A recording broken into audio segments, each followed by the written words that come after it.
We here at Perched on the Top Rope would like to send our condolences and our thoughts and prayers to the family of Jerry Jarrett. Jerry Jarrett has passed away. We will begin the show with a 10-bell salute. Thank you.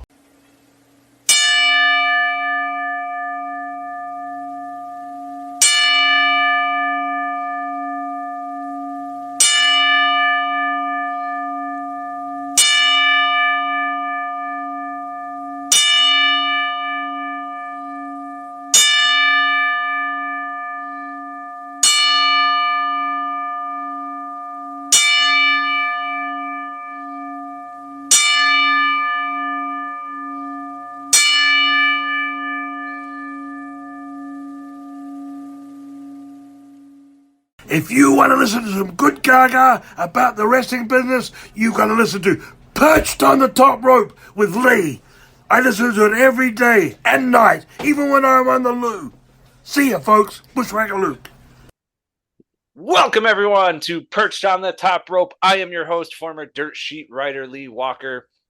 Ladies and gentlemen, as we said, we want to give our thoughts and condolences to the family of Jerry Jarrett, who recently passed away.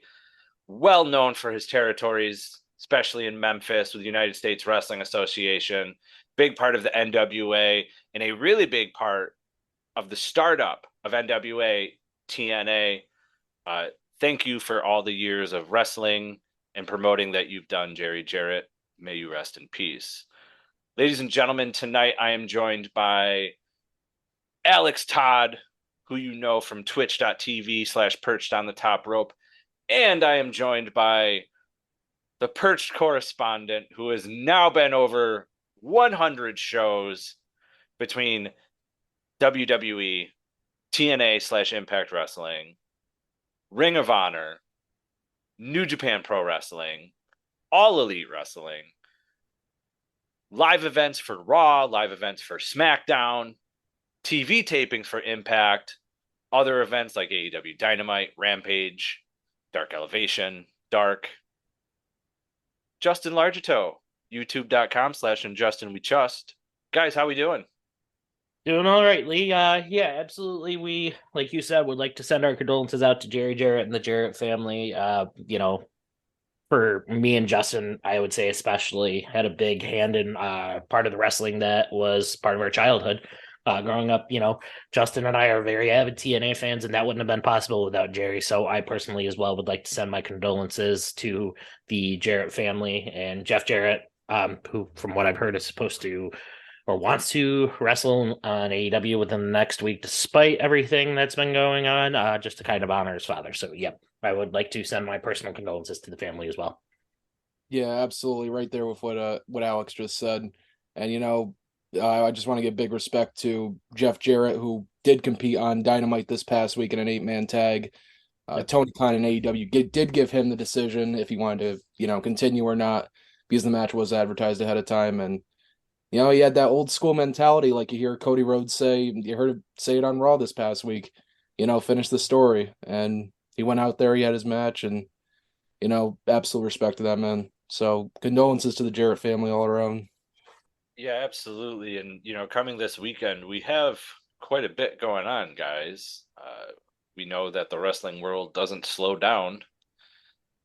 We have 2 pay-per-views. Well, 1 pay-per-view, 1 premium live event. I got to be politically correct here on this one because it's no longer pay-per-view if it's WWE. Ladies and gentlemen, we have the WWE Elimination Chamber, and we also have an event with New Japan Pro Wrestling. And guys, I think I'd like to start with the New Japan Pro Wrestling first.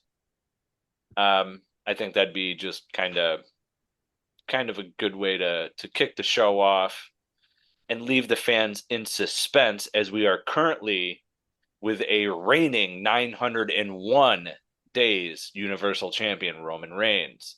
Will he survive 902? Find out in a little bit when we give our predictions. But guys, let's start with New Japan. There's a couple of great matches on there. I'll just right off the bat with Jay White, and we also have Mercedes taking on Kairi Sane for the women's IWGP Championship. Justin, you have the card. Who is Jay White facing? So Jay White is facing Eddie Kingston from AEW, and a very notable stipulation that was added to this match this week. A little bit of backstory. We obviously know Jay White was defeated by Hikuleo this past weekend at the New Beginning in Osaka show, which means Jay White must leave Japan. This show is in California in the US, so he can compete on this one, but it could be his last or it could be Eddie Kingston's last, because the big stipulation that has been added, the loser leaves New Japan Pro Wrestling. Ooh. I mean, we've had this debate before. I thought he was signed with AEW and Impact, but apparently, I don't know if we're going to see anything like that. I know we've heard the hot rumor that WWE is interested in him, but I guess time will tell. Were his contract deals short with Impact? Were they short with AEW? We've heard the rumors of WWE, but only time will tell. Justin, let's break down the card. Let's give our predictions, and hopefully I can say some names right tonight. Doubt it. Yeah, so let's get right into it. On the main show, we have a 8-man tag match. Mascara Dorada, Josh Alexander, the Impact World Champion, and Adrian Quest. 8-man tag, so there's 4. Derp. And Rocky Romero. They're taking on KUSHIDA, Volador Jr., Kevin Knight, and the DKC of the LA Dojo. So, Mascara Dorada, everyone knows as WB's Grand Metalik. We all know Josh Alexander. We've talked about him on the show multiple times before. Longest reigning Impact World Champion. I see this going to Mascara Dorada, Josh Alexander, Adrian Quest, and Rocky Romero. Hey, and don't forget, Grand Metalik technically right now is part of AEW. Right. So, that's a team that's all over the place. Kushida, we know from, he was recently part of WWE NXT. I definitely hated when they changed him out of his gimmick that he has with the whole 80s Back to the Future theme, going on. I hated when WWE changed that. So I'm glad to see him back in New Japan. Rocky Romero is always a great talent. Watched him multiple times while writing for Sportskeeda, because he was also competing in MLW at the same time. So, Justin, I got to agree with you. That first team just sounds like it's going to be really, really tough to beat. So good luck, Kushida and all of them, because you're going to need it. Alex, who do you think? Yeah, so honestly, this one's a hard one for me because I've watched Kushida for a while. I've watched Mascara Dorada for a while.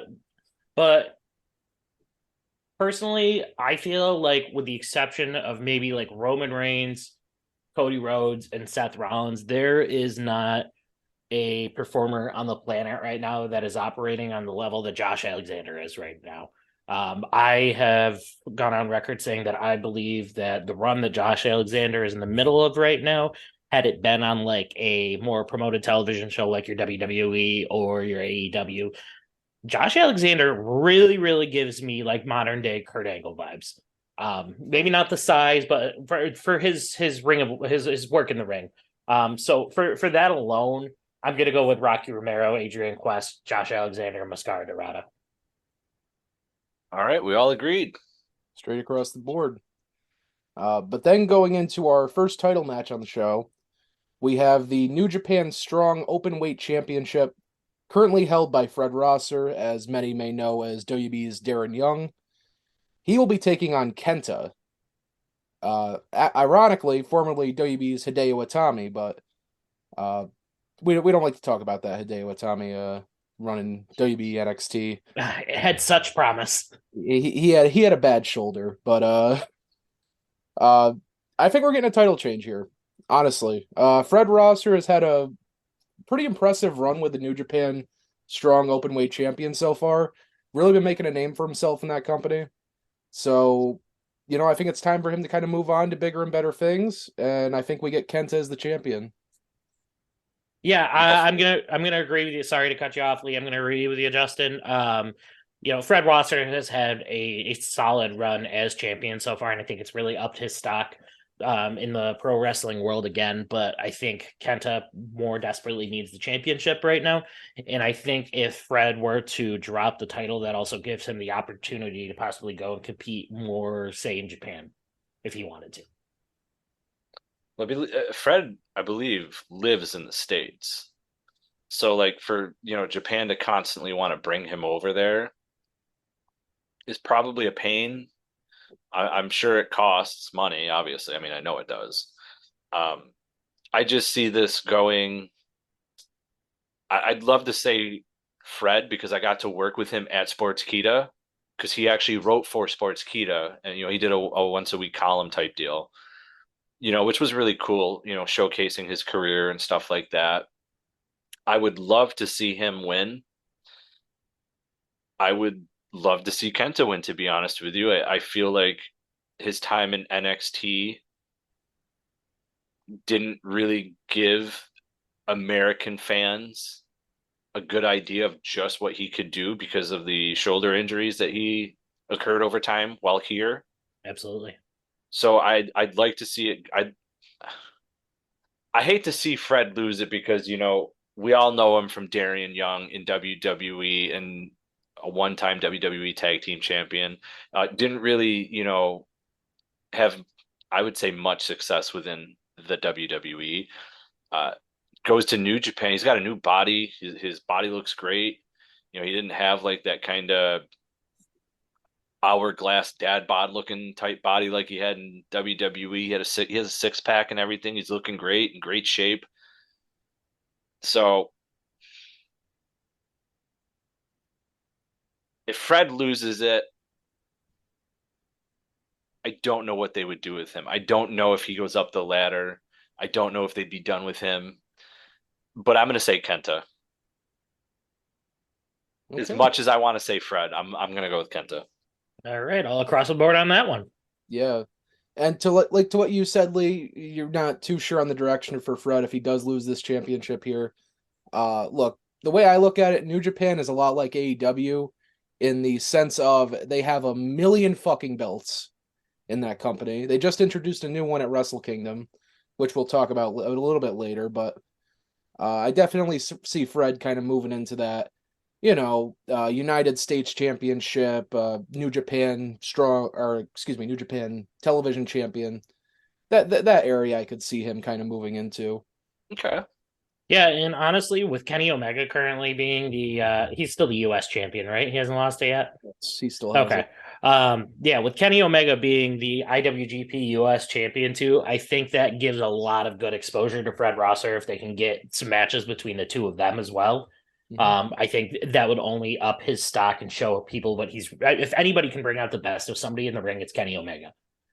Let's say what we want about whether him and the Young Bucks have an attitude or don't have an attitude currently in pro wrestling. But that aside, if anybody's going to bring the best out in you, it's going to be Kenny Omega. Look what he did for the likes of the career of somebody who we're going to talk later about, like Jay White. So yeah, no, I'd love to see Fred Rosser possibly go and travel to Japan more, or even do some matches for the IWGP US title against Kenny on AEW. Yeah, I could definitely see that. But we just talked about the New Japan Strong Openweight Championship, but let's continue to talk about New Japan Strong with the New Japan Strong Openweight Tag Team Championships, where we have not only the New Japan Open... Man, what a mouthful. The New Japan Strong Openweight Tag Team Champions, but they're also currently holding the Impact World Tag Team Championships. The Motor City Machine Guns, Chris Sabin and Alex Shelley, who are defending against the West Coast Wrecking Crew of Jorel Nelson and Royce Isaacs. Okay, so before we do any sort of prediction, you watch New Japan more than we do. Do we like Nelson and Isaac? Are they good? Before anybody shits on me about this, I'm about to put in the work. Justin and I had a conversation before the show that I'm going to buy the Honor Club subscription. He's got the New Japan World subscription. We're going to trade. I promise I'm going to catch up on my New Japan. But Justin, I have no idea who these guys are. Are they good? Do we like them? Dude, so I'll be honest with you. I've been trying to keep up with New Japan as well. I've definitely, the names sound familiar. I feel like they wrestled on the Forbidden Door show last year, but I'm not 100% sure. So any exposure I've had to them has been very minimal. If I'm Okay. being 100% honest. So in layman's terms, you have no fucking clue who they are either. Like I said, the names pop out at me, but in my head, it's like I'm not too familiar. Well, I guess it didn't matter because I'm going with the Motor City Machine Guns. Regardless, Motor City Machine Guns are one of my favorite tag teams ever. I grew up watching them in TNA, and I've always been a fan of the Motor City Machine Guns. Still upset they never got a run in WWE, but it is what it is. My boys Alex Shelley and Chris Sabin all the way. Yeah, and I'm going the same direction. Like I said, they are holding the New Japan Strong Tag Team Championships as well as the Impact World Tag Team Championships right now. And I think they're going to continue that double tag title run.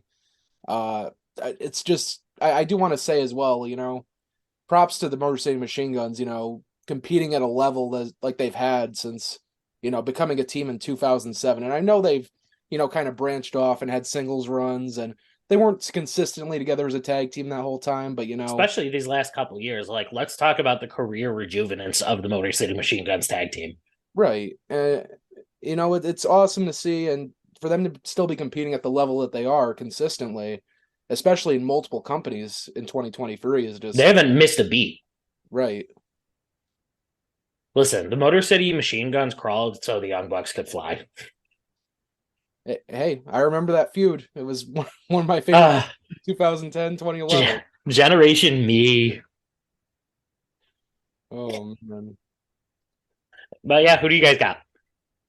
Oh, Justin, you already told us. Lee. Yeah. Lee, where you at, bro? I'll go with the other guys to be different. Ladies and gentlemen, we call that vintage Lee Walker. I'm different. Yeah, I'm different. All right, now that we've completely humiliated ourselves. Oh, God. So, yeah, let's get into the first of, I would say, 3 main matches on this show. We brought it up a little bit. Jay White taking on Eddie Kingston. Loser leaves New Japan Pro Wrestling. So somebody's swan song is happening in this match, which is a very big deal for both names. We've seen Eddie Kingston, he is signed to AEW currently, and he has been a, reoccurring competitor on New Japan Strong for the most part. And Jay White just coming off a loss to Hikuleo, as well as Okada in the Wrestle Kingdom main event last month for the IWGP World Championship. So, look, this match is going to be a big deal either way it goes, but I think it's going to be Eddie Kingston winning, and Jay White moves on. To where, I'm not 100% sure right now, especially when we're on the road to WrestleMania. I mean, we saw last year somebody leaving their company, which we never thought we'd see them walk out of, and showing up on another company WrestleMania weekend.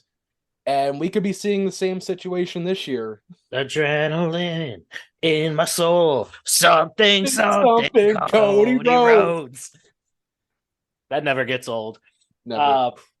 Justin, I'm gonna go with you, and I've been thinking about this a lot the past couple days, and I've got, I believe, 3 main points on this as to what reasons point to Eddie Kingston winning. Reason number 1. Makes no sense for Eddie Kingston to lose this match and be barred from New Japan, considering the relationship that New Japan and AEW have. I feel like if they did this somehow, some way at some other Forbidden Door show, eventually they're going to go back on that because they just will. Reason number 2. I don't believe Jay White's going to AEW. And I don't believe that he's going to Impact either, because he already was working in a company that had relationships with those companies. So if he was going to those companies, they would have already started a storyline. AEW's done it in the past with New Japan guys that are still working there but don't have a contract anymore with New Japan. They would have them start running these storylines first while they were still working with the other company, and eventually you would see people transition to being signed by AEW. So for that reason, I don't think Jay White's going to AEW. I have a really, really big feeling, just with coincidentally what time of year it is, I honestly think we're going to see Jay White sign with WWE.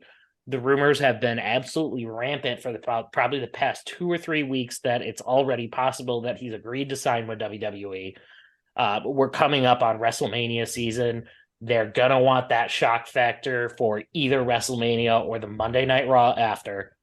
I've got to believe Jay White is signing with WWE, and for that reason, he loses this loser leaves New Japan match. He's already barred from competing in New Japan in Japan again, and that just doesn't seem very Jay White-ish to stay and just perform on New Japan Strong. I think Jay White's going to WWE, and I think Eddie Kingston's also going to win based on point number 3. He's got like this bubbling storyline in AEW right now where they've turned like the view of his backstage heat and whatnot in the past like 6 months into a story where he's finally going off on everybody. And I think we're starting to see more of the rise of Eddie Kingston here soon, but I think it's a slow burn in AEW, especially with the comments that Chris Jericho made recently about him not knowing how good he is and that he could be a world champion. In Tony Khan's AEW, if Chris Jericho's behind you and he's got your back, there's a good chance that you're probably going to get pushed up the card. So I think we're starting to see the rise of Eddie Kingston in AEW, and I think beating Jay White and kicking him out of Japan could be one of Eddie's biggest career-defining moments. Jay White's signing with Ring of Honor, bro. Listen, here's the thing I'm confused about. We saw Tony Khan acknowledge Jay White is all elite. We never heard how long his contract was there. We also never heard that he was let go from that contract. And also at the same time, he was working Impact Wrestling because the Bullet Club is there too. We also never heard anything about his contract running out in Impact Wrestling. So, like, are those contracts up? Did he actually have any contracts in place? I know Impact Wrestling loves to do per appearance with a lot of stars. You know, Matt Cardona being one of them. He makes it super known he's king of the indies. Right. But that also leads me to believe, did he actually have a contract with AEW? And they just brought him in because if you remember, there was the whole debacle of Tony Khan not knowing what Forbidden Door actually meant. Because if you remember, Keith Lee debuted that night also on AEW Dynamite. And originally he was going to be the Forbidden Door guy that came to AEW. Tony Khan realizes, oh, I messed up. So Jay White had to be the guy. I want to know where there are actually contracts. Because no one has said any. No company, Impact or AEW, has said that they have let him go out of their contract with them or that he's been released. So, like, what's the deal? I don't think there ever was any actual official contracts. With AEW, they never put out like the Is All Elite graphic with Jay White, to my knowledge, which usually when that graphic goes out, it genuinely and officially means they've actually signed a contract, because usually we hear about it right after. Usually that graphic only goes up on their Twitter page if they've actually signed. And I don't believe I ever saw that with Jay White, nor do I believe I hear about Impact actually signing him. So I think it might have been per appearances, like you were saying. Like you were just talking about Matt Cardona. He's worked with Impact for probably getting close to 2 years now. He's never been signed to a contract with them. He's been working per appearance for like 2 years now. He's one of their top people. So I don't think there was ever a contract signed there. And I think it was because I think he was still exclusively had a contract going with New Japan at the time. Right. I'm going to say both sides, AEW and Impact, were per appearance. I mean, that's what I'm guessing, but you can't announce somebody as that they're the Forbidden Door. And, if you remember correctly, Tony Schiavone even said Jay White is all elite. So, like, I just wanted to know, like, it was never talked about. It was never brought up, and then he was like, just never heard from again from either company. Like, we last saw him in June in AEW, a random little appearance, but like, before that, it had been almost a year because he showed up February 9th, 2022. That was the day. Right. But it is what it is. I just wanted to know. We didn't get an answer. If he goes to WWE, great. I just think it's coincidental with the time of year that it is right now. Well, yeah. I mean, let's also, look at the fact that Dax Hardwood posted a photo of like a new tequila thing and sitting right in front of it. off to the side is you can clearly see the bottom of the WWE logo, like a contract. Right. And, and he also said in spring that they were most likely not going to re-sign with AEW, but he's also brought up, well, maybe we would, but he's also said, we want to be off TV. I mean, how much of that do you believe when, you post a photo like that? So things are going to heat up here a little bit as AEW starts to experience some contracts coming up, and same with WWE. But let's get back on track to New Japan Pro Wrestling. Yeah, who do you got winning, Lee? I mean, it's obvious, I think. It's Jay. I mean, they just had the match of Jay White leaves Japan, so this is just going to be the final nail in the coffin. Eddie Kingston wins. We all agree. Again, yeah. We're back. And it does Eddie Kingston his career wonders too, because I think this is a career defining win thus far if he beats Jay White and kicks him out of Japan. Yeah. All across the board again. And next we have a filthy rules fight, which I'll be honest, I'm not 200% on the rules. Apparently they are filthy. But we have filthy Tom Lawlor taking on Homicide. If you can remember Homicide from his appearances in TNA and Impact over the last decade plus. Gotta go with Homicide. I watched both these guys actually compete at was it the night before the Rumble on 44th Street in Manhattan this past October. And, great to see Homicide. And, I see him winning this. Not much to say here for me. Okay, Justin, to clarify, a filthy rules match is essentially a hardcore match. I just did a little bit of research on it. It's basically a hardcore match.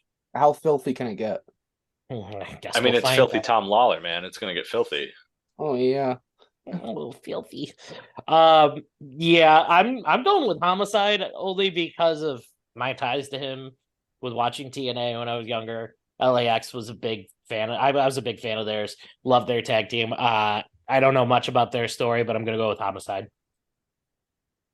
I mean, I'm going filthy Tom Lawlor, man. Former UFC fighter, well known in MLW.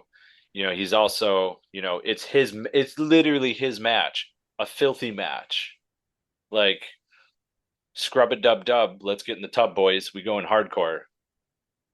And I don't mean an XXX like we saw on Raw a few weeks ago. Homicide's gonna kill that motherfucker. I like Homicide, but I got to switch it up here. Homicide has been in my lap once. Again, we're going XXX here. I did say that. So, Impact pay-per-view, Binghamton, New York. Big spot in the match. Homicide ends up in the crowd, but he ends up like flopped over me, my cousin, and this like really redneck fan. Had a Trump, Make America Great Again Trump hat on or something, or Trump 2020, whatever. I don't even remember what the hell the hat was. I remember Homicide landing in our laps. He gets up and gets out, back over the rail, laughs. He looks at the guy's hat and he takes the guy's hat, the Trump hat, and he like waves it around. He gets in the ring, he starts dancing. And then he goes, "Oh, we got a Trump supporter. We got a Trump supporter." Then goes and hacks the biggest loogie in it and throws the hat back at the guy. Now, of course, I moved because he just hacked a huge loogie in this. Homicide just hacked a huge loogie in this dude's hat. Mm-hmm. Dude gets so mad. Fuck this. I'm never coming here again. So it was a local independent show. And I was laughing my ass off. And I was actually going to take the hat. And my cousin goes, "You are not getting in my car with that hat." Absolutely not. Because I was going to tweet at Homicide later, "Hey, thanks for spitting in this dude's hat. Now I got your DNA. Now I'm going to clone you, and I'm going to create Homicide 2.0. And 20 years down the line, you'll see me at WrestleMania. Managing Homicide 2.0. Long-term storytelling. Homicide Jr. I love it. Little Homie. Little Homie. So, Jesus Christ. All right, so Lee's a Homicide fan, and we're changing his vote for him. No, I'm not going with Homicide though, just to be different, just so we're not all agreeing. But yeah, that's what I'm gonna go with. Boo. Otherwise, I'd pick Little Homie. Boo. Little Homie. Little hubby spits in your hat. Sounds like a character from Harry Potter. Yeah, I mean, Little I know. homie. Yeah. Oh god, let's move on. We're gonna be going little hobby all this whole fucking show if we don't. So next we have a match for the newly introduced at Wrestle Kingdom last month, the New Japan World Television Championship. The current and first champion, Zack Sabre Jr., defending against Clark Connors.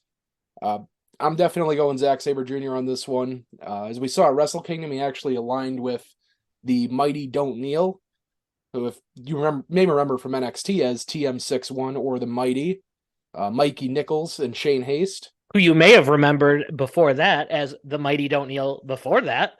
Right. A lot of kneeling. Well, not kneeling. You know what I mean. But they don't kneel. That's the whole point, is that they don't kneel. Well, does Slapjack kneel? We don't talk about that. Move on. Yeah, I'm going Zack Sabre Jr. on this. I think we do see TM, or I was gonna call him fucking TM61. Too many fucking names for these guys. The Mighty Don't Kneel interfere in this match, and we'll go from there. I'm excited to see what they do as a trio. All I can say is this match is probably going to tear the house down. We kind of got a little bit of a sneak peek at Forbidden Door of what Clark Connors is capable of doing in that AEW All Atlantic Championship match. The kid's really fucking good. And obviously, Zack Sabre Jr. might possibly be the best wrestler in the world technically at this time. So this is going to be a hell of a match. But with this being a newly introduced championship and Zack being its inaugural champion, I don't see him losing the championship just yet. So like you, I think the Mighty Don't Kneel are going to get involved in some way, and I think Zack Sabre Jr. retains the ugliest looking championship I've ever seen in my life. It is pretty fucking ugly. We didn't bring that part up. We don't even have to talk about it. It's an eyesore and it gives me a migraine. Makes the original WWE Universal Championship look beautiful. Oh my god. I'm gonna go with Zack Sabre Jr. just for the same reason. It's a new belt. You know, they need kind of like a veteran to kind of hold it for a little bit. And New Japan's, not really known for doing a lot of title flipping, even though they kind of have been lately, which is kind of alarming because Japan has really, they've really been known to make those championships prestigious, no matter whether it's top tier or it's the bottom of the barrel belt. They make them all relevant and they make them what they should be. Not playing hot potato with them, but I see Sabre Jr. winning this because, I mean, if we look at the rest of the card, we have, I think, other title changes that do happen. I don't see this being one. Yeah, and you brought up the flip-flopping of the titles. I wish, I'm glad to say New Japan isn't as bad as AEW with the TNT Championship right now. That's literally hot potato. They might as well not even have a championship belt. They might as well come out with Mr. Potato Head and play hot potato with them. I kind of want to make like a video compilation of people winning the TNT title over the last year with the music, the Wiggles hot potato in the background. When the AEW Fight Forever comes out, when it comes out, if it ever comes out, I am 100% now going to make, if it's possible in the game, a Mr. Potato Head Championship. And call it the Hot Potato Championship. The one cool thing on a side note that's going to be the dopest thing when this AEW game comes out is that they already confirmed, even though he had left and signed with a new company, that Cody Rhodes is still supposed to be an AEW Fight Forever. So if AEW Fight Forever comes out this year, we're going to have two of the most modern video games with AEW and WWE both having Cody Rhodes in it, which is going to be dope as hell, and I don't know if it's been done. Hey, I mean, we still have AEW figures of Cody Rhodes coming out as the Cody Rhodes Elite 101 comes out. His Supreme, I believe, or Ultimate Edition comes out next year also.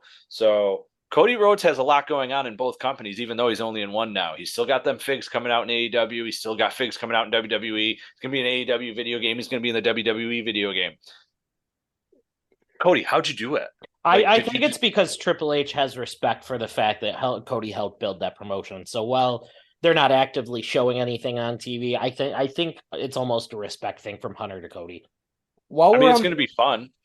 While we're on the topic, what do you think about the news coming out this week? Cody's working on a custom weight belt for WrestleMania with all the independent promotions.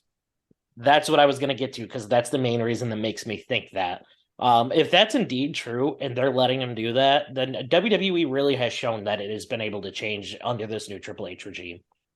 If that happens, that means we're going to see our local company around Excite Wrestling on that belt.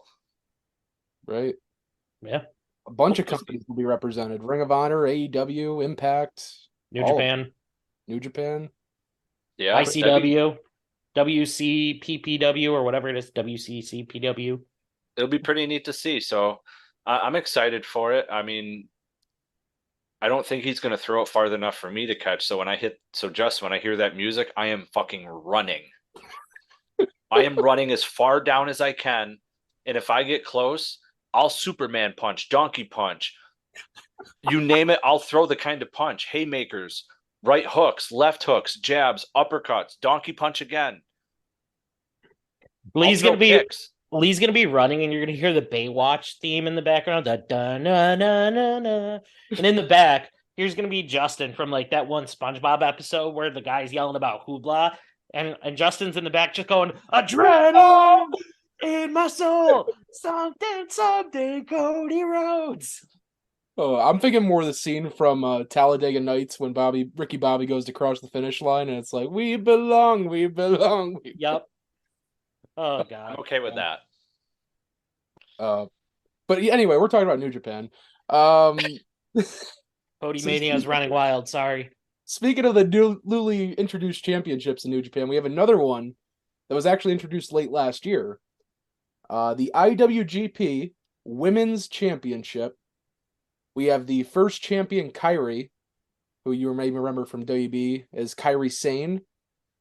First winner of the Mae Young Classic in 2017, as well as a former women's tag team champion, NXT women's champion. She's going to be taking on, in her debut match since leaving WWE, formerly known as Sasha Banks, Mercedes Moné, the CEO of botching. Well, are you talking about the move she hit? She wasn't the one that botched it. It was KAIRI. If you go back and watch the video, she did it exactly how, because there's a video of her training to do the move with Kalisto. She actually performed it correctly. KAIRI was the one that botched the taking of the move. Yeah, KAIRI fell too soon. Hey, look, a botch is a botch. I'm just saying, it's not Mercedes' fault. It was KAIRI's. A botch is a botch. It takes two to tango. Hey, fair. Everybody's entitled to their opinion. Justin, this is the third match with a newly introduced IWGP championship, because the strong openweight tag team championships were also just introduced last summer too. I told you, bro, they got 1 million fucking belts in this company right now. Listen, this is going to be the company that gives our friend Tim exactly what he wants. Everyone gets a championship. Because according to our friend Tim, everyone deserves a championship. So, New Japan, you're giving our friend Tim exactly what he wants. And for that, I'm not watching. I smell an Oprah meme coming. You get a championship, and you get a championship. We're going to have the New Japan strong, open, never wait fucking quadruple champions next year. Oh, God. Oh, God. But I don't have much to say about this. Mercedes Moné all the way. They were trying to get this women's division started, and they're going to put the title on the biggest star. Sorry, KAIRI. Sasha Banks, fresh out of WB, she's the biggest star, and she's winning that title. And that sucks, because I'd rather see KAIRI, to be honest with you, retain. And I know it's not going to happen. I know it's not. I mean, let's be real. Did you all hear the crowd when Moné came out? Mm-hmm. They're not allowed to cheer. Japan won't let them cheer for any of the superstars. No, Japan lets them cheer. No, there's an act in fact still from the COVID stuff. They don't allow them to. I think. Or is that only in the? No. It might also only be in certain arenas that they let. I think it's certain venues. Like but the small, is it the smaller venues? Because I know I've also seen recent videos of New Japan shows where like the whole entire crowd is silent on like amazing spots because like from what I've been reading, they're not allowed to clap, they're not allowed to cheer, but like I don't know the extent to if it's based on the venue size or not. Right. Yeah, I'm not 100% sure on those details either, but when it comes to the reaction Mercedes got at Wrestle Kingdom, I mean, you gotta, yes, Mercedes was in WB. She was in WB for a long time. She was a big star in WB as Sasha Banks. But was she a big star to the Japanese audience in WB, if that makes sense? Well, Absolutely not. That and also WWE is only available, from my understanding, in certain parts of Japan too. It's not like not everybody that goes to these shows in like the Tokyo Dome or whatnot, not all of them have access to WWE like the rest of the world does. Right. Well, yeah, that's because with WWE Japan, if you guys remember, that kind of folded. You know, they had like cut their TV deal or whatever in Japan, so it makes it harder, 100%. Yeah. But I mean, I remember Wrestle Kingdom, and there was cheering.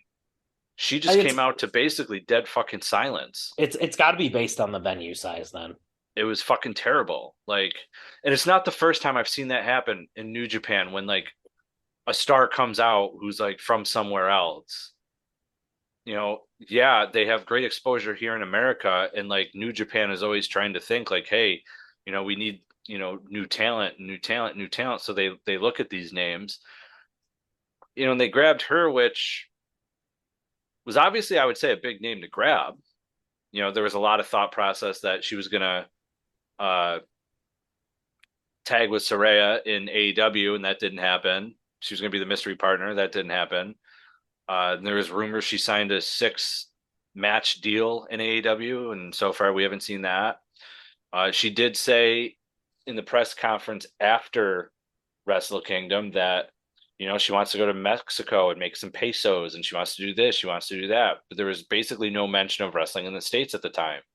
I feel bad for KAIRI being the inaugural champion and now basically having to be a placement holder for the belt to hand it over. Like I've always been kind of against that, you know, placeholders for the belt, especially the way New Japan, again, like we talked about, treats championships. Like they generally mean something. I'm not going to be a fan of it, but Mercedes Moné. I'm gonna go in the opposite direction, not just to be different. I think with bouncing off of what Lee said, with Mercedes not getting much of a reaction at the Tokyo Dome at Wrestle Kingdom, I think if you really want to get her over with the New Japan audience, I think it's smarter to work her up the ladder. You know, it's kind of tradition in New Japan that you start at the very, very bottom and you work yourself up. Even if you are a name from somewhere else, Cody even did it to an extent. Yes, he joined the Bullet Club, but he started with smaller matches before he got to the likes of feuding with Kenny Omega in New Japan. Saw the same thing with Jay White, who was already kind of known when he signed with Ring of Honor. I mean, not with Ring of Honor, with New Japan. So I don't think Mercedes winning is the right move if the crowd's not behind her just now. Yes, it'll pop the people over in the States, but I mean, your main audience is your people of Japan. You know, those are your diehards when it comes to New Japan Pro Wrestling. So I'd rather see KAIRI win and have Mercedes eventually like work her way up into a bigger story that culminates with her winning the title. So I'm gonna go with KAIRI. Yeah, but do you really see them having Mercedes lose her first match, you know, post WB? I don't know. It's Japan. It's a different place. Like, They could possibly book her to lose in a way that helps her. hey, anything's possible, but I just can't see them, you know, not putting the title on her. And even if they were not to put the title on her, you know, having her go over in her debut match for the promotion. I don't know, man. Never say never in pro wrestling. I think there's a million different ways it could go, but I personally am going with who I would like to see win, and that's KAIRI. Oh, you know me, I'm a Sasha Banks mark. I love Sasha Banks. And it's because of that I'd like to see her lose, and I'd like to see her build into something more meaningful. I feel like if she wins now, it doesn't mean much for her title reign either. Well, Moné makes the world go round. And that brings us to our main event. Ugh. The IWGP World Heavyweight Championship. The current champion. Oh, who is it? Who's the champion, Justin? Who's always the fucking champion, Justin? Kazuchika Okada. Taking on Hiroshi Tanahashi. All I'm going to say is Okada wins, LOL. I used to love Okada, but you and I have talked about this. Lee, Justin and I had our own private chat one night where we literally just went off for about an hour about, one, how great Kazuchika Okada is, but two, how he has become New Japan's version of John Cena. He gets put in every major match on every major card. He eventually wins the world title back, especially if it's at Wrestle Kingdom. He's not losing a world title match at Wrestle Kingdom. It's overkill. He's been the top champion on and off for probably what, Justin, like 10 years now? It's up there, man. I had to look at it afterwards too. He is a 7-time IWGP World Champion. Well, not counting this current incarnation. Wendy's 2 for $6 lets you mix and match some of our best items, like Dave Single with a 10-piece crispy nugs, medium strawberry lemonade with a spicy chicken sandwich, spicy chicken with a Dave Single with a strawberry lemonade, if you're into that. Chicken Sam, crispy nugs, strawberry lemonade, Dave's, nugs, Sam. Whew. Pick what you want at a price you want. Choose wisely. Choose Wendy's 2 for $6. For a limited time, price and participation may vary at U.S. Wendy's. On the card only. Single item at regular price. We all know the value of building a strong personal and professional network. But in practice, it's really difficult. We lose touch with someone when we change jobs, or we miss a close friend's birthday. We built Clay to make being thoughtful in your relationships easier. Once you connect your accounts, LinkedIn, email, Facebook, iMessage, and more, Clay automatically pulls in everyone you know and builds a beautiful profile for them. Then you can search your entire network, take notes, set reminders to reach out, and even be prompted to reconnect if it's been a while. Clay also includes a feed of important updates from the people in your life, like a news mention or a birthday. For listeners of this podcast, we're offering a 60-day free trial if you visit clay.earth/partners/60. Again, that's clay.earth/partners/60. You know, the mess where they unified it with the Intercontinental and now it's its own separate title, but you know what I mean. I'm still counting it. Yeah, he's a 7-time IWGP World Champion, and they haven't been short reigns. There have been reigns that Okada's had that have been 1.5 years, 2 years in some cases. So that's a long fucking time for this guy to hold the title in 10 years, you know? It pisses me off, too, because I love Tanahashi. Yo, listen, he's like New Japan's Hulk Hogan, John Cena, The Rock, you name it, he's the top guy. Yeah, but occasionally The Rock lost big matches. Well, yeah. Okada does not. No, Hulk Hogan didn't lose big matches either, unless like he was really paid for it. So yeah, but I think we know how this one goes down. We know how this goes down. I'm not denying that. Absolutely. I'm not either. No, we're just pissed off about it. Yeah. I mean, at the same time, if Tanahashi wins, and so I can't be a hypocrite here, because as much as I love Tanahashi, if he wins, it's the same goddamn thing. The world title has gone for the past 10 years, has basically gone back and forth. A couple of people in the middle has basically gone back and forth between Tanahashi and Okada. Tanahashi, this reminds me. I was going to say, Okada's a 7-time world champion. Tanahashi's an 8-time world champion. Okay, do you remember, I believe it was 2012? 11 out of the 12 WWE pay-per-views. 2009. I know what you're about to say. It was Thank you. 2009. 11 out of the 12 pay-per-views that WWE put on for the World Championships matches had either Triple H, Randy Orton, or John Cena in them. 11 out of the 12 fucking pay-per-views. And people complained about it in 2009, Lee. And the year before at WrestleMania 24, it had all 3 of them in that match for the world title. 2009 had a match with all 3 of them at Night of Champions. Oh yeah, I forgot about that. Yeah. So I mean, when you're the top guy, you're pushed down the throat. Like I said, look at Roman Reigns. He's now at 101 days. Is Universal? They're saying is the WWE Universal Champion. Like that's great. That, and he's closing in on a full year with the WWE Championship as well. Yeah. So like, how do you want to look at this? Like, John Cena's tied 16 times with Ric Flair's reigns. Charlotte's got like what 14. 12, 13, yeah, 14. I mean, granted, they're counting some like really short runs that are like a day. Technically, too, if you count the NXT, Justin and I were talking about this a few weeks ago. If you count the NXT women's titles that she's held to, she's at 16.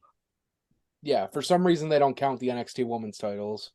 Oh, that's a Vince McMahon thing because it's not technically WWE. Yeah, bullshit. It was defended at fucking WrestleMania and Charlotte won it. Yeah. So what do you gotta say, McMahon? That's a pretty good Jesse Ventura. I like that. Oh, that was pretty good. I'll give you that. All right. At least now Right.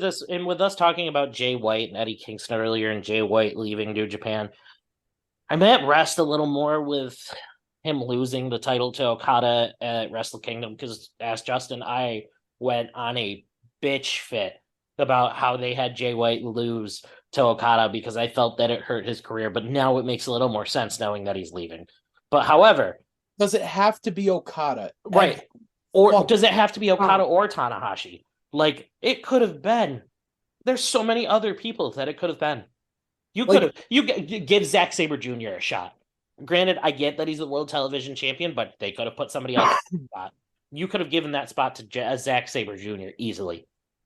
When they had Shingo Takagi hold the title 2 years ago, I loved it because it was somebody fucking different holding the title for the first time in a long, long fucking time. Or Evil's reign.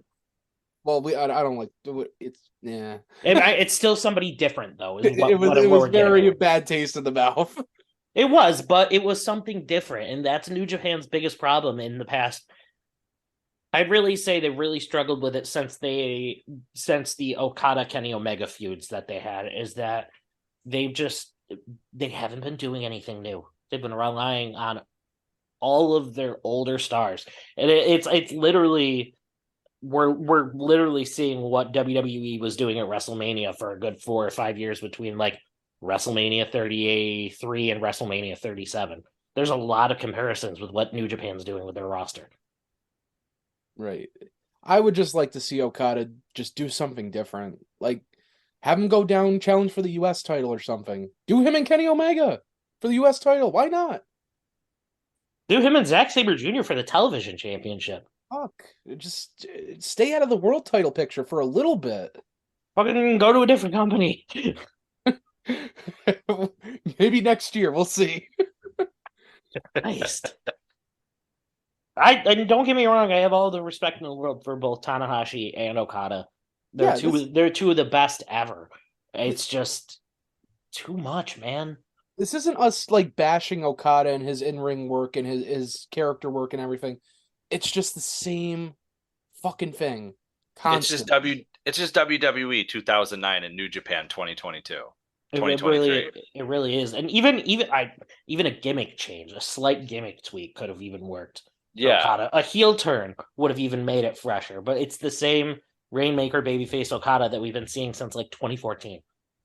The only difference between Okada and John Cena is John Cena has bright ass colored shirts. That's about it. Yeah, and Okada's got a bright ass fucking jacket. But the biggest thing they have in common is if you've watched one of their matches, you've watched all of them. Am I wrong? I can't say that he's wrong. Not gonna argue with that. And that's what makes pro wrestling so hard to watch with wrestlers, because they have the same move sets. They don't change a lot of their moves. They hit their, anytime you go to an event, it's back and forth. You hit your moves, I hit my moves, you hit your moves, finish, it's over. And I think that's why, going back to the ties with Okada and Cena, I think that's why so many fans thought it was so cool when Cena started doing those open US challenges back in like 2015, because he started pulling moves out of nowhere that he hadn't used his entire career. And everybody was like, oh, Cena can wrestle, LOL. Yeah, like Hulk Hogan in New Japan. He can do it. He just doesn't have to. Well, not anymore. You can't feel his legs now. Well, that's a different story. But yeah, my point being though, Okada wins. LOL. Yeah, like who didn't see that coming? Well, that rounds out the New Japan show, guys. Why don't we go from a pay-per-view to a premium live event? It's still a fucking pay-per-view. I don't care. You pay for fucking Peacock. Let's talk about WWE Elimination Chamber. That is tomorrow, also Saturday. Justin, you got the card. Let's run down it. Let's talk the matches and let's shit on some people we don't like and praise the ones we want to see win. Yeah, so we have Elimination Chamber from Montreal, Quebec, Canada, which is different venue, obviously, but a different location for these WWE pay-per-views. We're seeing a lot more of these, international shows for these premium live events. Like we see Money in the Bank is running the O2 in London this July, I believe, June or July. We have the Montreal show here. We had Clash at the Castle, which I would have to imagine is either this year or next year going to start becoming an annual thing. I could see it becoming an annual thing. Absolutely. Yeah. Maybe not this year because they have Money in the Bank, but, I could definitely see it becoming an annual pay-per-view. I would love that. Honestly, that felt more like a big, middle of the year bash than SummerSlam did last year. That was probably Clash at the Castle was probably my favorite pay-per-view last year of any company. Also, WWE was supposed to run a premium live event in India this year, which was supposed to happen already, but it got pulled. That's why Jinder Mahal's challenging for the NXT Championship. Okay. Makes sense. We're not talking about that. Jinder Mahal body, the Maharaja, modern day Maharaja is returning. I vomit in my mouth every time they call him a former WWE champion. I fucking love Jinder Mahal, and you'll never change my mind. Fuck you. And then we have the Saudi Arabia shows every year, which everybody loves. But different story for a different day. Boo. Ooh, you. Blood money. We'll start with the first of two Elimination Chamber matches of the night. Austin Theory defending the United States Championship against Seth frickin' Rollins, Johnny Gargano, Bronson Reed, Damian Priest, and Montez Ford. Guys, what'd you think of Seth Rollins' boots the other night on Raw? Only he would fucking do that. Okay, so for the people listening that don't know about what's going on with these boots, some famous rapper was wearing them first, and it was shown on social media. Can't remember who it was. Almost think it might have been Lil Wayne. I can't remember, but it basically has become this huge viral meme on the internet. But while it's become a viral meme for all the normal day people, a ton of celebrities are suddenly buying these goddamn boots now because they think it's actually a fashion thing. Seth Rollins, being Seth Rollins and the king of drip, decided that he was obviously going to make a play on this meme that's going around. I can't imagine he actually enjoys those boots. I laughed my ass off because that is something only the Seth Rollins character that he is currently portraying would do. Do I ever want to see him wear them again? Hell no.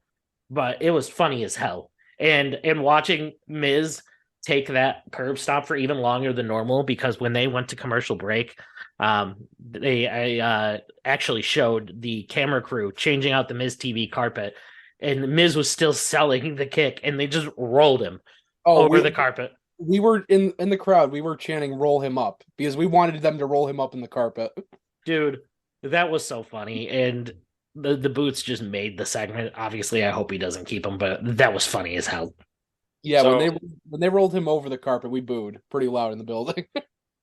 So the boots are MSCHF Big Red Boot, and they currently sell for $1,000 a pair. Yeah, they look like the boots from Astro Boy. That's what everybody keeps calling them, is the Astro Boy boots. Yep. Yeah, so Diplo rolled up to them at Madison Square Garden on Monday for a Knicks game. I mean, I saw these things, and the first thing I thought of was exactly what the Miz thought. Hey, yo, Mario Coldly wants his boots back. What are those? That was the other one. That was the second one. I was like, yo, what are those? The fact that Miz did that during the segment too. Yeah, so it was, they were ridiculous, but it made the curb stomp hilarious. Let's be honest. I think that was the whole point too. It was so funny. So the one thing I like about this Elimination Chamber match is you've got one veteran in there within Seth Rollins. Everyone else is fairly new/newer in WWE here. So this one, I think you're going to get a showcase of everybody. But I think you see the veteran Seth Rollins come away with the United States Championship. See, I'm going to disagree because Seth Rollins is not the only person in this match that's been in the Elimination Chamber before.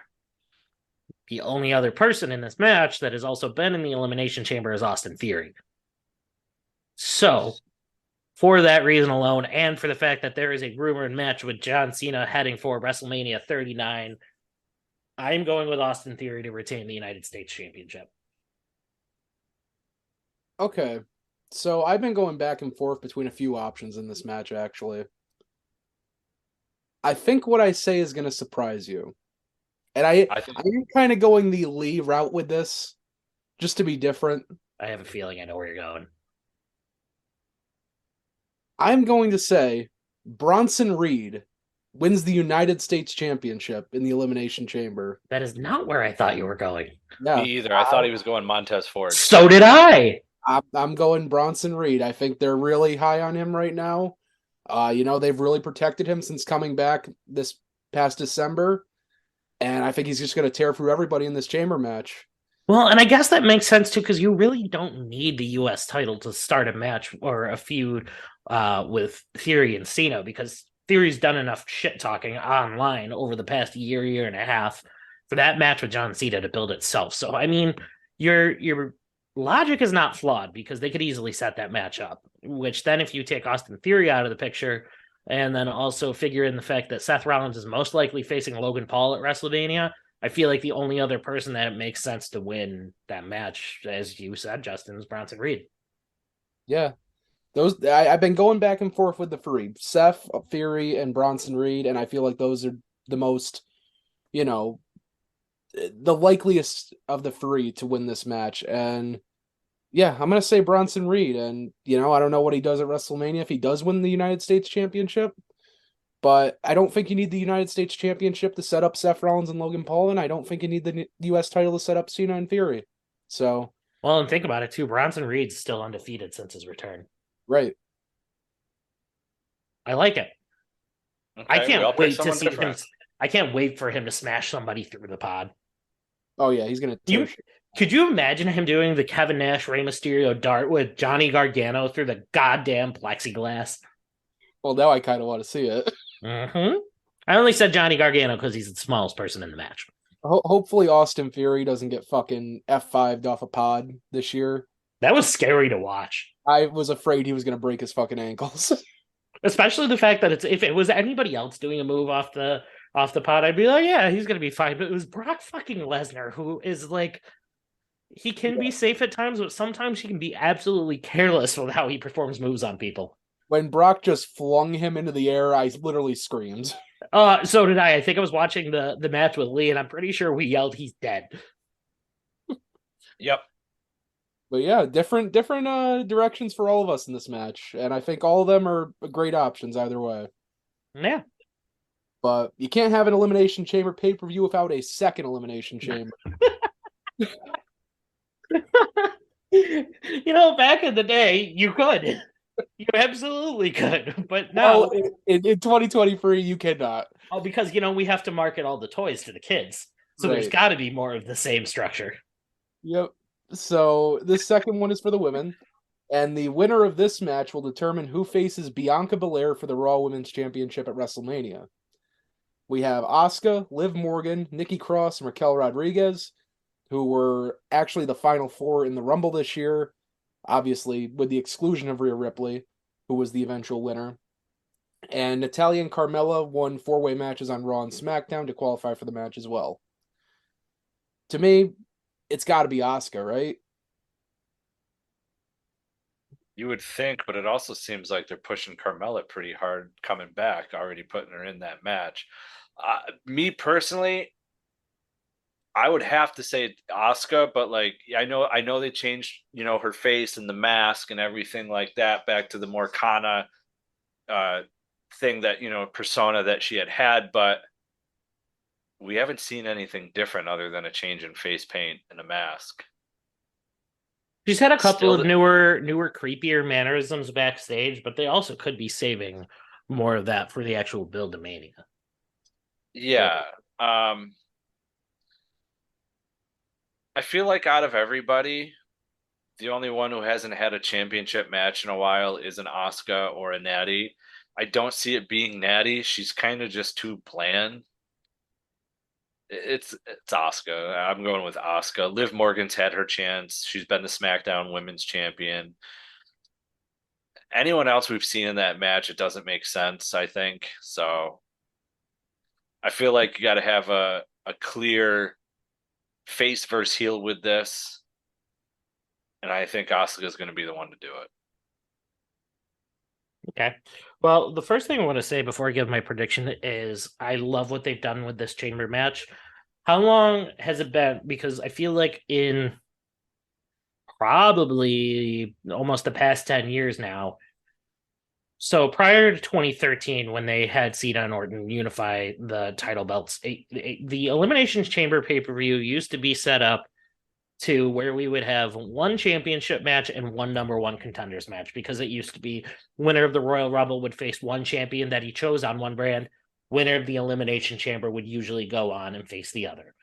We haven't seen that in a very long time. It's generally just been match for the championship, insert, the tag titles, the IC title, now the United States title, or even the women's titles. We haven't seen a lot of this number one contendership Elimination Chamber style match in a very long time, and this is what used to kind of get me hyped for WrestleMania. So I'd like to see them do that with the men again come next year when hopefully the title belts are split up again. I don't think Asuka's the only one that can win this match. Asuka, I think, makes the most sense. But if we're going from a storyline base, the only other person that has just as much background with Bianca Belair is Raquel Rodriguez. And that was going to be my backup, to be honest with you. Right. They even showed, what was it? I don't think it was last year. No, it was the year before, after WrestleMania 37, when Bianca, Rhea Ripley, and Raquel were all champions of their respective brand. They even had a promo segment on NXT together. So they made it well aware to the fans that the two of them have a friendship, a background. Babyface Raquel is bland as all hell, but I loved her heel run in NXT. Absolutely loved it. You could easily have her win, turn on Bianca, as it seems like everybody's been doing lately, and put her in that spot. So to be different and to go with a dark horse pick, I'm going to pick Raquel Rodriguez to win the Elimination Chamber, because I also think the match is better suited to her style of brutality. Hey, remember that segment on NXT you just talked about with Raquel, Rhea, and Bianca? Remember Taya Valkyrie debuted in that segment? Oh, yeah. Yeah. Nobody else remembers either. Frankie something. Frankie Monet. Oh, yeah. That was a thing, wasn't it? I'm depressed now. Oh man. Yep. So Justin, are you going with Asuka as well officially? Yeah. Me, Asuka all the way on this. Alrighty. Well. Yeah, and then we go into something a little bit different.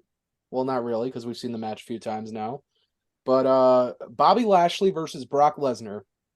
No stipulation at it at the moment. I think they're saving that for WrestleMania. And because of that, I think we get a non-finish here. I don't think either of them win.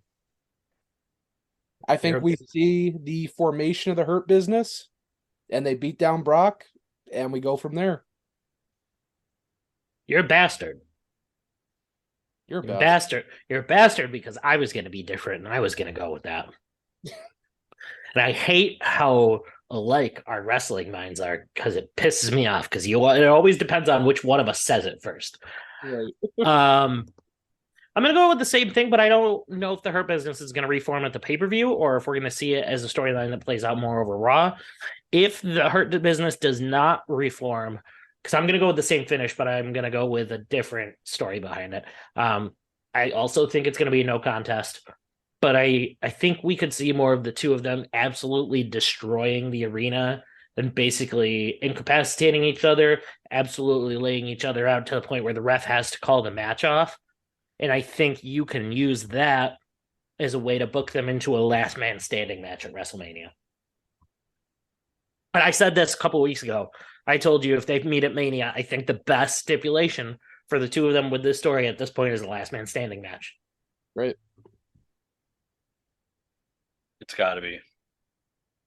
Lee, you going with a non-finish as well? Or you actually have a winner in mind?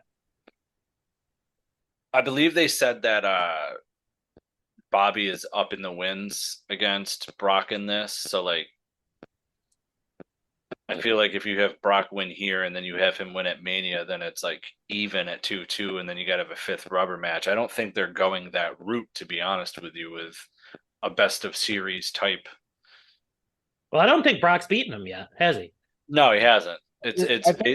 So I think it's 1-1. Because Lashley beat Brock at the Rumble last year, and then Brock beat Lashley in Saudi Arabia. Oh, yeah, he did, but then he laid him out. I forgot Brock won in Saudi Arabia. But Lashley does have the upper hand of tossing Brock out of the Rumble this past year. Yeah, but I guess if we're counting him having the upper hand of throwing Brock over the rope at Royal Rumble, then you also have to go back and give Brock an extra point for having won the WWE Championship in the match that Lashley basically got taken out of. Lashley didn't even enter the match, though. He didn't, but Brock won his championship from a storyline perspective. Oh, stop it. No. I'm being serious. From a storyline perspective, that's an easy way to get under somebody's skin in a build up to a match at WrestleMania.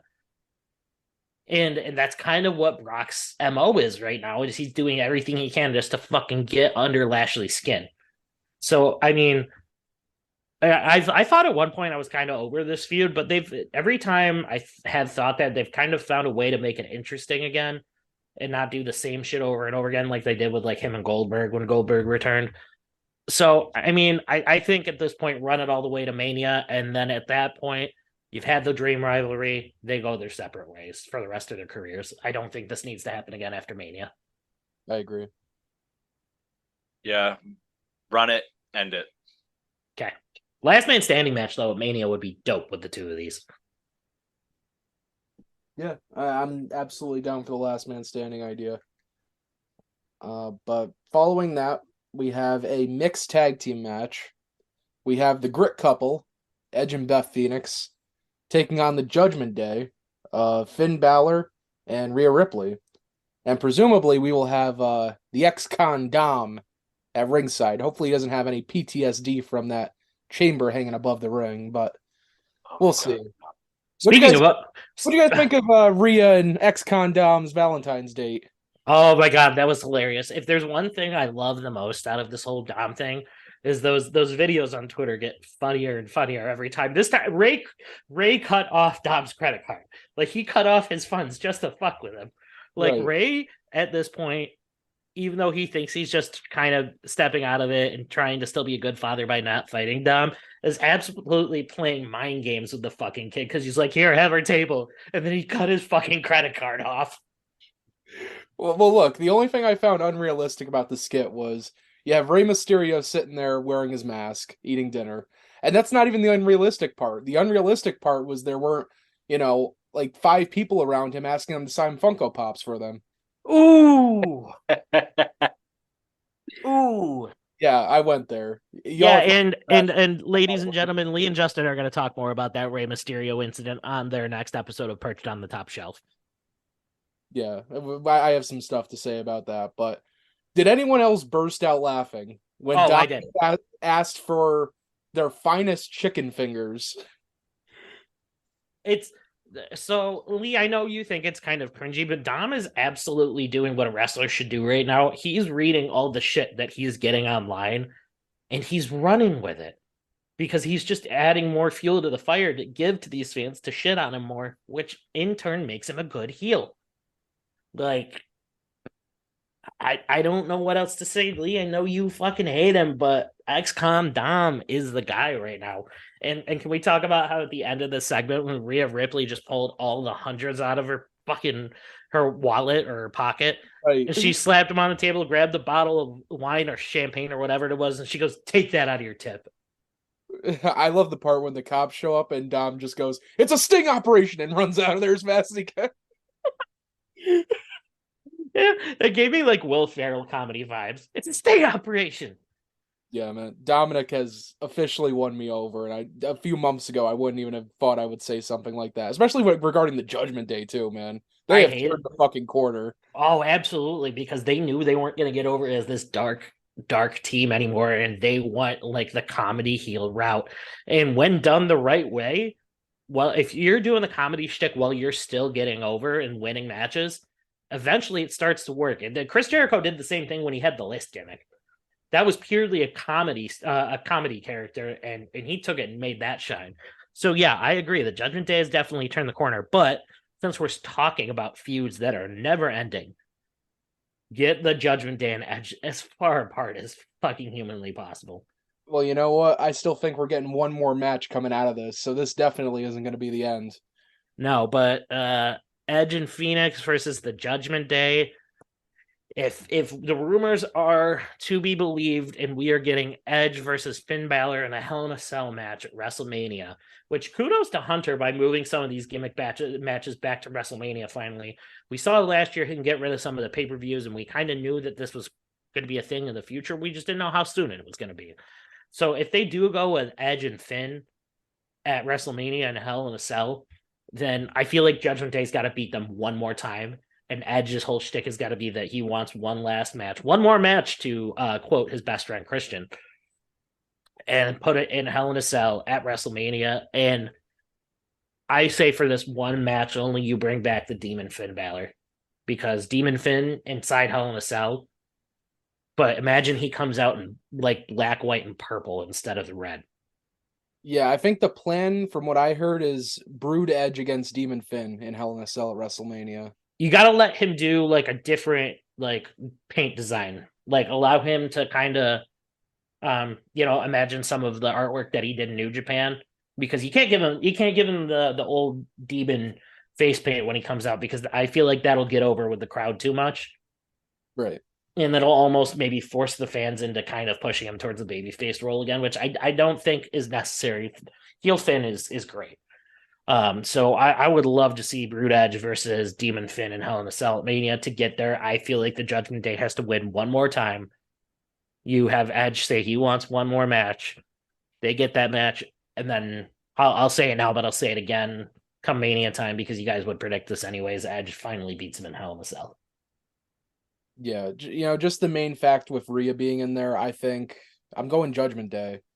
And I think we get Rhea pinning Beth Phoenix as, giving her a strong win going into WrestleMania against Charlotte by getting a clean pinfall win over a Hall of Famer. I think that's the best direction to go with this. That, and I think if they go with like a post-match beatdown too, this could be the angle that's finally actually sets up Dom versus Ray at WrestleMania as well. Right. And, you have Damian Priest in the chamber match earlier in the night. I don't see him winning. None of us see him winning, obviously, but I think you do have to give the Judgment Day a win then. If that is the case, I think they should be winning at least one of these matches. Agreed. So I'm going with Judgment Day. Justin's going with Judgment Day. Lee, what are your thoughts? Lee, you are currently muted. What are your thoughts? Oh, yeah. I think that if Judgment Day wins, Rhea Ripley pins Beth Phoenix. If Edge and Beth win, Edge pins Finn. I think it'll make Rhea look strong pinning Beth. But I'd rather see Edge and Beth win, so I'm just going to say Edge and Beth because that's what I want to see. Who would have thought in 2023 I would be saying that Edge is not going to win a match, and Lee would be saying that he is. Lee is advocating for my favorite wrestler. Yeah, Lee has grit. All about the grit couple. It's because he's like 50. God. But anyway, that brings us to the main event of Elimination Chamber, and I can't remember the last time I've looked forward to a match on WB television this much. With everything based around it, the story, the crowd reaction that we know Sami Zayn is going to get going into this match. We have Roman Reigns defending the undisputed WB Universal Championship against Sami Zayn in his home country of Montreal, Quebec. As much as I want Sami Zayn to win. And you know what? I was saying it coming out of the Royal Rumble and how well received the segment was. You know, the turn on Sami. It's terrible timing, and I hate to say that because I do believe it should be Cody and Roman Reigns at WrestleMania. I think long term that is the best story and the best main event to go with. That story writes itself across two companies. Right. But it also feels like it should be Sami and Roman at WrestleMania, which at this point, we know we're not getting. Which I don't mind, because I think they definitely should be doing this match in Montreal, just based on how the crowd is going to react to Sami and how alive they're going to be during the match. But there's no way Sami Zayn is defeating Roman Reigns on this show. It will be Cody Rhodes and Roman Reigns at WrestleMania. Sami Zayn will not be added, and it will not be a triple threat. There will not be some Daniel Bryan shit where he beats fucking Triple H in the opening match of WrestleMania this year and then goes to the main event and it's a triple threat. Can't do that shit. Triple H is retired, bitches. There will not be an Occupy Raw segment where the crowd is olaying. None of that. I think we do get Jey Uso interfering in this match, and I think he costs Sami Zayn the match for the finish. I'm expecting a beatdown on Sami Zayn after the match. And we get the returning Kevin Owens in Montreal, Quebec for the save. And, you know, you end the show with a nice feel-good hometown moment with him and Sami Zayn reuniting. And, you know, going in for a big hug in the middle of the ring. And then that sets up the tag team title match at WrestleMania with the Usos and Sami and Kevin Owens. When was the last time that a tag team title match at WrestleMania had this much hype going into it? I would main event night one with it, if I'm being honest with you. You and I talked about this. Returns. Yeah. But that wasn't hype. That wasn't necessarily as hyped until they made a surprise turn. I mean, like, hype going into it. I quite literally can't remember since I started watching wrestling again. I quite literally cannot remember the last time that a tag team title match was hyped up this much going into WrestleMania season. I'm going to Kanye West this real quick. WWE hates tag teams. I mean, yeah. More so Vince hates tag teams, but... I mean, let's be honest. There's really nothing left to say after Justin just freaking rifled all that off. Sorry, guys. No, I gotta agree, because sometimes the best stories in wrestling really do write themselves and are predictable. You know, Daniel Bryan's situation should have predicted itself, and it should have been him in the match from the beginning. The Kofi Kingston situation with him coming through and getting the crowd behind him and WWE making the right call that year, that's a story that absolutely wrote itself. You know, before Chris Benoit did those awful things, that storyline was a storyline that wrote itself, and this situation with Sami kind of writes itself too. Yes, would I like to see Sami Zayn win the undisputed WWE Universal Championship? Yes, I would. However, that's not the best story for him right now. The best story right now for him is between him and Jey Uso. Yes, he's been with Roman for all this time, but the biggest story for Sami when he was in the bloodline was not his adoration for Roman Reigns. It was the friendship that he was trying to earn with Jey Uso that he finally got after War Games. Now Jey is seeming like he's on his side. When Jey turns on Sami Zayn, the crowd in Montreal is absolutely going to shit on him, because everybody, all the casual wrestling fans right now, genuinely do believe that Jey Uso is going to leave the bloodline. You know, they've been chanting for him at every show, and apparently everybody does not see the writing on the wall. So when Jey Uso inevitably turns on Sami Zayn, all of that heat that's on Roman Reigns is going to transfer over to Jey Uso, which is brilliant storytelling, because that also allows Cody to come in afterwards and not get completely booed out of the arenas by the fans like Batista did when he won the Royal Rumble in 2014, or Roman Reigns' run because of Daniel Bryan. It gives them an even better storyline with Sami Zayn, with the Usos, and it allows Cody to be able to run his track to WrestleMania and face Roman and finish the story. And to add to that, because I wanted to talk about this ties into this match and this story.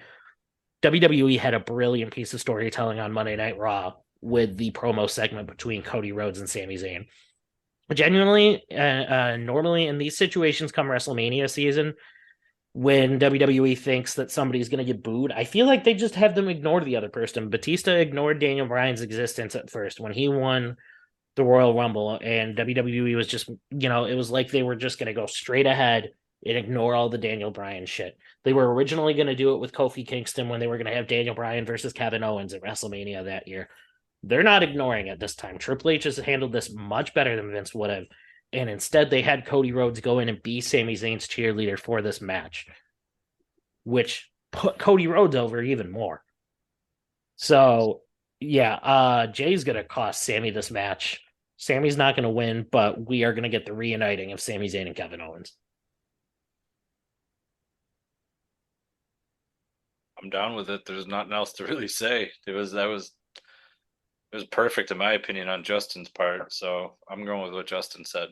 And however, while we're still talking about Sami Zayn, him losing here doesn't mean that he's out of the title picture for good. No. Wouldn't Sami Zayn, in your guys' opinion, be the best candidate to win Money in the Bank this year? I mean, he's got the most hype. I wouldn't be opposed to it. I think that would be genius, because that would also show the fans looking in at Triple H running this company that he does still care about the fans, and he's not going to give up on what they want. You just move it out to a different time frame. And look, you brought up, kind of the thing about, the story being predictable, Alex. And I hear a lot of people, especially recently, where, oh, well, this is predictable, this, that, the other. Look, predictable is not always bad. Predictable can be very good, as long as the story is told right, as long as it makes sense. I would rather have a great predictable story opposed to a story that I can't predict and it's just random swerves for the sake of random swerves. And it's just all over the place creatively. Just tell the story. Just enjoy it, is how I look at it. Finish the story. That's ironically, finish the story is the story of this whole thing. And honestly, Cody deserves this. Think about it. His story runs way longer. From Stardust and leaving WWE, going through the Indies and creating a whole entire rival promotion, to coming back home with the character that he built outside of the company, winning the Royal Rumble. That writes itself more so than the Sami Zayn story does, in my opinion.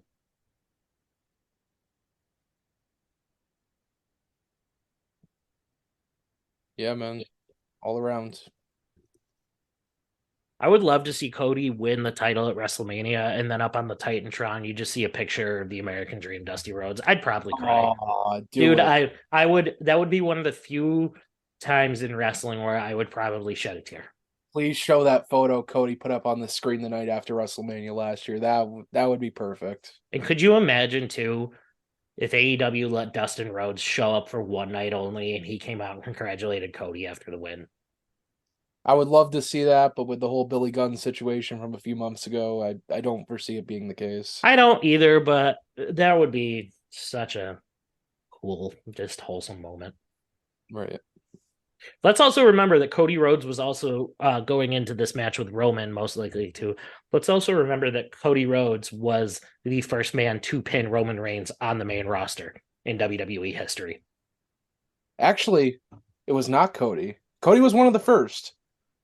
The first man to pin Roman Reigns on the main roster, ironically, Jey Uso. Was it really? Yeah. I didn't realize he pinned Roman in that. Was it the one where the Usos and Christian beat the Shield? No, so it was like a 7-on-3 handicap match. I think it was like Daniel Bryan, the primetime players and the Usos against the Shield. And it was elimination style.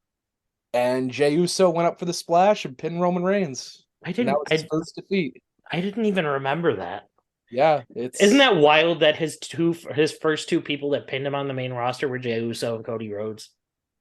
It's crazy how things work out, man. And that pin when Cody pinned Roman, that pin won him a championship from him too. Yep. Finish the story. Control your narrative. Fuck off, EC3.